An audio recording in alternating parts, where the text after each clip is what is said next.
Assalamualaikum warahmatullahi wabarakatuh. Teman-teman, kembali lagi di channel YouTube saya, Khairun Imam. Gimana nih kabar kalian? Semoga kita semua selalu diberi kesehatan, kemudahan, dan juga limpahan rezeki dari Yang Maha Kuasa, teman-teman ya. Nah, di video kali ini kita akan melihat sebuah tayangan di mana netizen lagi-lagi membongkar aib masa lalu, jejak rekam, jejak hitam dari anak Pak BY yang diduga loh ya, diduga nih. Jangan sampai nanti saya disomasi lagi. Diduga terlibat kasus korupsi. Tapi waktu itu sulit untuk diperiksa, dipanggil, diproses. Karena bapaknya masih menjadi orang nomor 1 di bangsa ini. Waduh. Kira-kira siapa ya? Kok saya tiba-tiba lupa ingatan teman-teman? Menurut kalian siapa? Nanti kita simak videonya. Karena kenapa ini semua dibongkar oleh netizen, aib-aibnya? Ya imbas dari somasi yang dilayangkan partainya terhadap beberapa akun termasuk ketua YouTuber Nusantara. Tapi ya analisis-analisis keterlibatan Pak B dalam kasus ijazah Jokowi kan ini karena omongan dari Faisal Assegaf dan juga dari sentilan-sentilan kader partainya sendiri. Tapi ya biarkan sajalah teman-teman, kita hadapi aja somasi itu. Nah selain itu, saya juga punya tayangan di mana Ibu Eli Danetti ternyata bertemu dengan Tifa saat ke Polda Metro dan ada kejadian yang sangat luar biasa antara kedua orang ini. Nah, sampai-sampai Ibu Eli Danetti mengatakan bahwa Tifa ini Kartini palsu. Ya, karena kan kemarin pendukungnya mengatakan Tifa ini Kartini baru, Kartini masa kini. Waduh. Nah, terakhir kita akan mendengarkan sebuah lagu balasan dari netizen terhadap lagu Slang yang kemarin sempat viral teman-teman. Oke, sebelum kita mulai videonya jangan lupa like, subscribe, dan share. Dan tanpa perlu berlama-lama lagi, mari kita mulai videonya berikut ini. Rp500 per lembar, wow. Di buku ini semuanya fakta. Awas, Batuk nyawa lagi. lepas, awas. Di buku ini semuanya Batuk. Awas, Di komik saja. awas. Batuk Pak Haji. Di komik aja. sudah. Di iklannya. Aduh. Jangan. Nyawa lepas, Jadi bahaya, buku ini gawat. ada 268 halaman. Jualan buku sih Dan Rismon, isinya kan itu daging buku Rismon semua. kan? Kalau bahasa anak Gen Z sekarang itu daging semua. Daging Ada tulang, semua. ada tulangnya, tulang janes. Khusus kali. Megawati ikuti jejak SBY bakal tempuh jalur hukum buntut dikaitkan kasus ijazah Jokowi. Ntar dulu, yang nyebut namanya Ibu Megawati Soekarno Putri ini siapa? Atau yang nyebut nama partainya Ibu Megawati ini siapa? Perasaan nggak ada, kok baper? Faisal Assegaf sama Egy Sujana. Iya kan? Kalian cari aja relawan Pak Jokowi, pendukung Pak Jokowi atau siapalah. Nggak ada yang menyebut nama Bunda Megawati atau partainya ini dalam kasus ijazah palsu Pak Jokowi. Tapi ini kok teriak-teriak sendiri. Ya emang kemarin ada Faisal Assegaf menyebut kalau Megawati adalah dalang isu ijazah palsu. Tapi selain Faisal Assegaf, relawan Pak Jokowi atau Pak Jokowi itu sendiri nggak pernah ngomong Megawati atau partainya ini berada di balik isu ijazah palsu. Tapi kok pada baper partai ini. jadi Nggak disebut namanya tapi baper. Apa karena merasa? Waduh. Kalau pendapat kalian gimana teman-teman? Tulis pendapat kalian di kolom komentar. Salam Cikikis. Salam Cikikis. Tapi ya dengan munculnya Megawati yang ingin mengikuti langkah SBY ini ya ada kecurigaan tersendiri juga sih teman-teman kalau saya pribadi ya. Apakah memang iya gitu ya? Kan pertanyaannya kan seperti itu. Upaya hukum kami sudah terlalu banyak kami lakukan. Nggak ada terlalu publikasi sehingga membuat kisruh. Seolah hebat kalian semua. Siapa kalian? Saya baik-baik di depan kalian. Saya tegur sapa, buang muka. Halo, kau siapa? Udah menjadi hebat kau, udah jadi perempuan pahlawan kau di sini, menggantikan Kartini kau. Saya jumpa tadi itu orang di Polda. Mungkin wajib lapor ya. Saya mau tegur buang muka. Wow, buang muka. Saya jawab assalamualaikum. Rapli Harun jawab waalaikumsalam. Dia nggak jawab. Siapa kau? Jangan so hebat kau. Dokter apa kau? Orang kalau sudah merasa dokter hebat, kalau moral yang tidak ada, bullshit bagi saya. Anda melihat ini murni karena tidak senang Aulia Pohan ditahan atau ada motif lainnya? Saya kira salah satu pemicunya mulai penahanan oleh Pohan, terus dalam setelah itu juga masuk hasil BPK, Senturi, ya. Terus kemudian saya mengusut ITKPU, ya mungkin ini ada benang merahnya gitu. Apa hubungannya Pak Senturi, ITKPU kepada SBY? Apa hubungannya? Loh, ini pertanyaan, saya harapkan betul-betul ini pertanyaannya. Bukan artinya ada pepatah orang kampung saya itu kura-kura dalam perahu, pura-pura tidak tahu. Pura-pura Kan gitu. tidak tahu. Begini, pada waktu saya ngusut ITKPU, nah saya kan tidak tahu siapa pengadaan barangnya, segala macam, saya tidak ada ke situ. Saya hanya ingin bahwa KPU bekerja benar sesuai dengan yang mereka laporkan ke saya, bahwa alatnya sudah bagus. Kenapa tiba-tiba alatnya digrondit gitu loh. Nah barulah kemudian saya tahu bahwa yang mengadakan alat ini adalah salah satu putra SBY. Maksud Anda Pak? Yang mengadakan alat ini, alat ITKPU itu adalah salah satu putra SBY. Putra SBY yang Siapa mana? itu? Ibas. Ibas. Ibas Wow. salah satu pengada alat ITKPU. Ya informasi seperti itu. Ini informasi yang valid tidak Pak? Ya. Informasi yang valid tidak? Ini sudah berdasarkan proses penyelidikan KPK sehingga mengarah. Nah, karena namanya juga informasi kan, masuk ke kita seperti itu. Sehingga kita menelusuri masalah pengadaan akhirnya. Tapi ternyata belum sampai ke sana pernah usut, saya sudah ditutup duluan. Sebentar, ITKPU ini kan kasusnya muncul selepas Pilpres Enggak, tahun 2009 sedang penghitungan pileg. pada saat penghitungan pileg muncul kasus ini. Ya. Pada saat itu penyelidikannya apakah sudah mengarah kepada akan ada tersangka Pak? Kita masih penyelidikan, pengumpulan data. Makanya saya utus Pak Haryono ke KPU untuk menanyakan kenapa ini alat digrondit. Nah berkembang dari situ kemudian Pak Haryono sudah mulai melakukan pemanggilan dan berangkat pool data, pengumpulan data, melihat kenapa ini alatnya, apakah, kan asumsi yang timbul, hipotesa, apakah alat dibeli alat rusak, tuh. Kan ini mau digrondit kan, timbul pertanyaan, apakah dibeli alat rusak? Yang kedua, apa alat dibelinya, apa alat yang sudah rekayasa, sehingga penghitungan itu error terus. Tapi yang jelas ada informasi bahwa salah satu pengada dari alat ITKPU itu adalah putra SBY, Ibas. Iya, informasi seperti itu. Jadi kita belum masuk ke sana sebetulnya. Siapapun yang mengadakannya, sampai ini kita tidak peduli. Itu kan yang penting bahwa pemilu ini harus lancar. Nah, kenapa KPK yang berkepentingan? Karena KPK itu ada 4 tugasnya. Oke. Ya kan? Nah, ini monitor jalannya pemerintahan. Di situ kita masuk. VT ini sebaiknya diviralkan ya bagi teman-teman yang mencintai Prabowo dan Gibran. Dan lebih-lebih lagi yang memang selama ini mendukung Mas Wapres. Wah, Ya. kenapa tuh Bang? Ini tolong diviralkan. Jadi kita harus waspada ya. Jadi di tahun 2026 ini saya mendapatkan informasi yang lumayan valid ya. Memang akan ada upaya-upaya dari kelompok-kelompok lawan Pak Jokowi, lawan Pak Prabowo ya, dan lawan Mas Gibran. Itu akan melakukan sebuah desain bagaimana mengganggu ya pemerintahan Pak Prabowo Gibran ini melalui sasaran utamanya adalah Gibran. Wow. Gitu ya. Itu terlihat indikasinya. Ya, di 2025 kemarin di penghujung tahun kita lihat bagaimana di acara 212 Refli Harun sudah membicarakan hal itu ya, Makzulkan, kemudian Rismon juga membuat resolusi 2026 untuk Makzulkan Gibran yang mengajak gitu ya, dan kemudian ada beberapa tokoh-tokoh politik ya yang selalu mengatakan hal yang sama ya, seperti mungkin yang kita tahu ya, para cecunguk seperti Roy Suryo ya, apalagi si Tifa dan lain-lain, itu akan berteriak hal yang sama.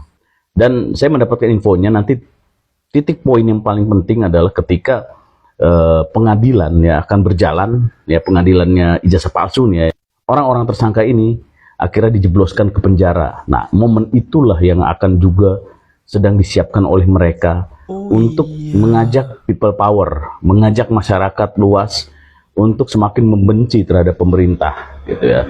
Dan momen bencana itu akan tetap selalu dipakai gitu ya. Kenapa sih bisa seperti ini? kadang-kadang kita bingung kenapa sih harus nggak baik-baik aja, tetapi saya harus jelaskan ke teman-teman, inilah namanya politik gitu ya. Ya kita kalau bicara pakai moral agak sulit, inilah politik. Tetapi kalau saya melihatnya ini adalah indikasi ya bahwa jalannya Pak Prabowo udah benar. Benar seperti apa? Ya dia menghantam ya mafia-mafia yang selama ini tidak pernah tersentuh. Ya kita sudah memprediksi ketika Prabowo jadi presiden pasti banyak gangguan karena akan banyak musuhnya. Ingat nggak waktu dia debat dengan ketua IPW siapa? Sugeng. Sugeng. Ada juga Rasman di situ juga. Lah seorang TV ini ngomong kayak seolah-olah ahli hukum atau nggak ngerti hukum. Diam, jawab katanya. Lah Sugeng kan sudah biasa beracara, udah biasa lihat gelar perkara. Kan dia bilang, lah saya karena orang yang sudah mengalami, sering beracara, makanya sampaikan sama ibu. Ibu kan nggak ngerti. Udah, dengarkan saya dulu, diam. Jawab. Yang paling parah, dia bilang akhirnya, ternyata, kan itu yang bikin saya sakit perut tuh. Jokowi yang membuat pasal itu. Dia salah makan obat lagi apa urusannya? Maka saya jelaskan, lah Jokowi dengan kuasa hukumnya menceritakan pokok permasalahan yang dirasakan, yang dialami oleh Jokowi, disampaikan kepada pihak penyidik. Penyidik menganalisis, oh ternyata penerapan pasalnya cocok di sini dan di sini. Nah, bukan Jokowinya. Jokowi kan masa disuruh bikin 3-10, 3-11. Lah apa kapasitasnya Pak Jokowi? Nah itu satu. Yang kedua, ada lagi analisisnya nih dua nih, termasuk Siva nih. Ternyata teganya Pak Jokowi membuat sanksi hukum berat 11-12 tahun. Lo yang ribut, giliran dikasih sanksi maksimalnya, lo protes. Ini kan, saya bilang nih, obat dari mana kemarin datang ke sini? Kan dulu kata mereka bilang, mereka tantang tuh Jokowi buat laporan polisi. Lapor aja kalau kita siap nunggu laporan kau dari itu. Nah sekarang dia keberatan dengan pasal ini gimana sih? Sekarang ciut. Sekarang ketakutan sendiri. Tapi ketakutan dengan aura yang seolah-olah menantang. Padahal udah ciut. Kita kan bisa lihat gestur orang. Teriak-teriak nggak jelas juga kan. Embus. Terus ada apa namanya satu lagi? Watermark. Kenapa embus dan watermark itu pertama saya lihat? Karena saya lihat yang dibilang tidak ada. Dan ijazahnya di bawahnya itu ada robek-robek. Kemudian stempelnya baru dicap. Dan ingat loh Mas Agri, itu sudah dimakan rayap ijazah Pak Jokowi. Kok pernyataan di luar kebalikannya? Ini semuanya baru, kertasnya masih baru. Nah itu nyatanya seperti itu. Jadi ini fakta ya. Fakta. Ya bahwa ijazah itu clean, asli, semua ciri-cirinya ada di situ gitu ya. Bahkan ada juga bekas gigitan rayap. Nah sekarang keluar dia bilang ini kertasnya kok baru, dicurigai. Kok bisa ada gigitan rayap? Fotonya baru. Kan? Itu foto bukan foto yang dulu kan ya? Dari dulu juga. Itu kan lebih kurang mirip dengan yang di-upload Dian Sandi. Jadi lebih kurang sama fotonya. Tapi begitu upload yang di Dian Sandi, komentar dia jadi lain lagi. Enggak, biasa aja, ditunjukkan yang asli juga nggak beda dengan yang beredar selama ini loh. Ini orang maunya apa? Hai guys, maaf nih baru nongol lagi nih di TikTok. Siap Bang Jemi. Karena takut disomasi. Orang sekarang kan main somasi aja ya nggak sih? Sedikit-sedikit disomasi, sedikit-sedikit somasi. Jadi bukan tidak mungkin teman-teman juga kena somasi nanti. Nah ngomong-ngomong soal somasi, ada nih salah satu partai yang bapernya minta ampun setengah mati. Partai ini ya kader-kadernya itu sering sekali menyenggol rumah tangga orang lain. Bahkan ex dari partai ini sering banget merendahkan, mencaci, menghina orang lain. Tetapi petinggi-petingginya malah bungkam. Nah, ketika orang lain beraksi atas kader-kadernya yang menyenggol rumah tangga orang lain tadi, malah dilayangkan somasi, teman-teman. Pertanyaannya, partai apakah itu? Partai apakah itu? Ini pertanyaannya agak sulit ya. Ini pertanyaan Bang Jamie agak sulit ya. Kasih dong pertanyaan yang sedikit mudah, Bang. Jangan yang sulit-sulit. Bang Jamie nih bikin teka-teki tapi aduh. Kira-kira partai apa ya? Coba teman-teman kira-kira partai apa ya? Silakan jawab di kolom komentar. Nah, jika teman-teman sudah tahu jawabannya, harap berhati-hati ya.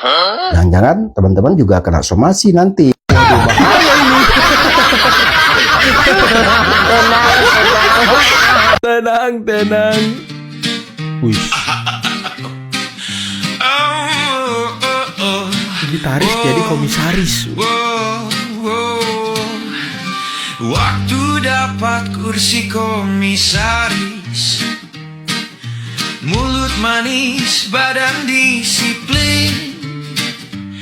Iya bos, paling depan, gitar disimpan, jabatan dipegang. Gonggong kursi, gonggong lagi, karena jatah udah gak dibagi.